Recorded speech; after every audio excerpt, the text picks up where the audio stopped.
beransur-ansur hilang.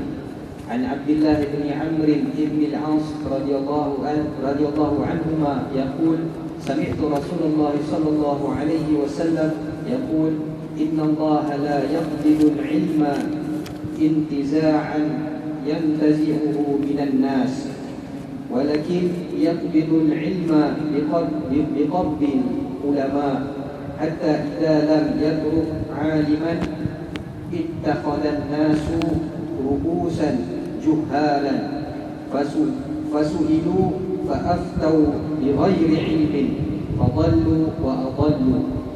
Artinya daripada Abdullah bin Amr bin Ash radhiyallahu anhuma, beliau berkata, aku mendengar Rasulullah sallallahu alaihi wasallam bersabda bahwasanya Allah Subhanahu wa taala tidak akan mencabut, yakni menghilangkan ilmu dengan sekaligus daripada dada manusia, tetapi Allah Subhanahu wa taala akan menghilangkan ilmu agama dengan mematikan para ulama.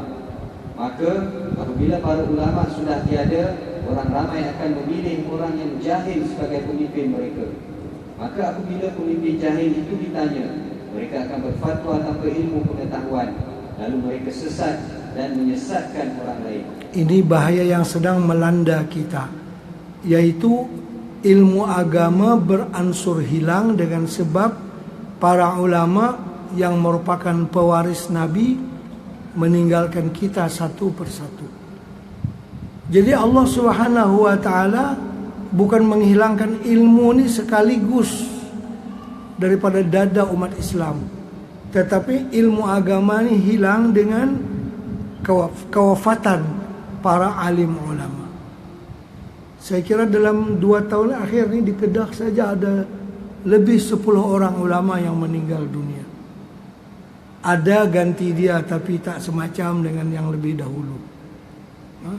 Sebelum merdeka di Kedah lebih daripada 100 buah pondok. Sekarang belas-belas saja. Walaupun ada gerakan kembali untuk menghidupkan pengajian tradisi pondok-pondok yang baru dibangun ada. Tapi pondok-pondok sebelum merdeka dulu lebih 100 buah. Apabila Tuan Guru meninggal dunia, terkuburlah bersama dengannya ilmu yang ada dalam dadanya. Kadang-kadang anak Tuan Guru pun tak boleh mengganti Tuan Guru di tempat beliau. Karena mana? Anak Tuan Guru itu mengaji dengan cara yang bukan macam Pak dia mengaji. Maka dia tak boleh ganti untuk di tempat almarhum ayahanda beliau. Tak boleh. Ayahnya mengaji ilmu dengan Tuan Guru, mengaji duduk, mengaji kitab Jawi dan sebagainya, selain daripada kitab Arab. Anak dia ni mengaji sekolah Arab juga, bahkan sampai ke luar negeri pun sekolah Arab. Tapi bukan seperti cara Pak dia mengaji dulu. Anak dia mengaji dengan cara kuliah, maka dia tak boleh mengajar macam Pak dia mengajar. Apakah ini kitab Jawi? Kitab Jawi ni orang tak boleh mengajar kecuali biasa belajar. Kalau tak biasa belajar, dia tak boleh baca kitab Jawi. Walaupun dia lulus mengaji di Al-Azhar ke di mana, tapi dia tak biasa baca kitab Jawi, dia tak boleh mengajar. Jawi ni dengan lagu, dia dengan hangguk, dia dengan apa semua kena cukup. Bermula rukun wudu itu ada 6 perkara. Dia cara nak baca tu ada lagu-lagu dia. Yang hari ni pun ada cara hangguk-hangguk dia juga. Macam tu lah. Dia tak baca dalam bilik kuliah. Ya kan? Banyak anak-anak Tuan Guru yang balik mengaji di luar negeri, mengaji agama juga, tapi tak boleh ganti kepada pak dia. Karena cara dia mengaji tak sama dengan cara ayah dia mengaji. Selain daripada itu, bila dia mengaji ni diploma apa semua, ijazah apa semua, sijil dia laku lah. Bila laku dia tak maulah duduk kampung. Dia kena duduk Bandar Baru Bangi lah. Tak boleh duduklah di kampung-kampung ni. Sampai dikatakan kalau lempak batu dalam masjid Bandar Baru Bangi, lempak batu, pejam mata, mesti kena kepala profesor. Banyak sungguh belonggok di situ. Di kampung nak baca tahlil pun tak ada dia punya khalifah, tak ada dia punya ketua. Semua longgok di satu tempat. Ini termasuk juga tanda-tanda hari kiamat. Menumpuk di suatu tempat. Karena di sana ada duit. Di tempat yang lain ni kurang ada duit. Macam itulah. Jadi ramai para ulama meninggalkan kita dan tidak berganti. Kalau ada ganti pun tak semacam seperti mereka. Itu tanda-tanda hari kiamat. Terus Keterangan. Sekarang ini alim ulama sudah berkurangan. Satu demi satu pergi meninggalkan kita. Kalau peribahasa ada mengatakan patah tumbuh hilang berganti, maka peribahasa ini tidak tepat berlaku kepada alim ulama. jadi para ulama dengan pepatah itu dia tak sesuai. Kan pepatah Melayu mengatakan patah tumbuh hilang berganti. Ulama ni patah lama dah, tak tumbuh-tumbuh lagi. Hilang lama dah, tak berganti lagi.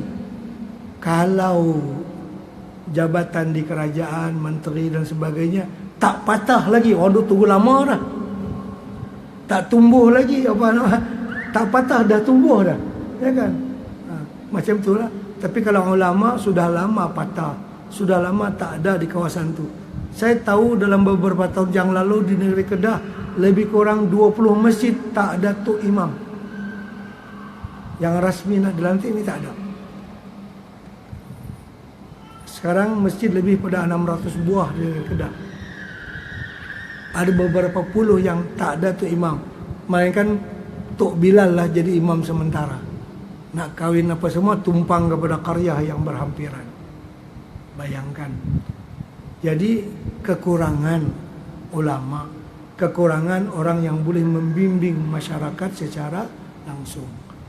Ya ini kenapa? Karena ilmu-ilmu itu tidak diminati lagi oleh orang. Karena ilmu itu tidak menjanjikan. Ya kan? Tak menjanjikan keuntungan. Nah, jadi itulah tanda hari kiamat. Kurangnya orang yang mengetahui ilmu agama dan yang mengamalkan dengannya. Terus. Kerana kita banyak kehilangan ulama, namun sayang 1000 kali sayang, pemergian mereka tidak dapat digantikan oleh yang lain. Sekiranya ada penggantinya sekalipun, maka tidaklah sehebat mereka yang telah pergi. Mereka hilang dan tidak berganti, sehinggalah sampai nanti suatu saat permukaan bumi ini akan kosong daripada ulama. Maka pada waktu itu sudah tidak bererti lagi kehidupan di dunia ini. Alam penuh dengan kesesatan. Manusia telah kehilangan nilai dan pegangan hidup. Sebenarnya para ulama lah yang memberikan makna dan erti kepada kehidupan manusia di permukaan bumi ini. Apabila mereka telah tiada, maka hilanglah segala sesuatu yang bernilai. Paling menyedihkan kita apabila kegiatan untuk melahirkan ulama ini tidak mendapat perhatian yang sewajarnya daripada masyarakat sekarang ini. Ilmu agama tidak banyak dipelajari berbanding dengan ilmu umum. Jadi masyarakat sendiri kurang meminati. Saya pernah menjadi pendaftar lebih kurang 5 tahun di pondok saya lah, di Ma'had Tarbiyah Islamiyah Derang, Pokok Sena, Kedah.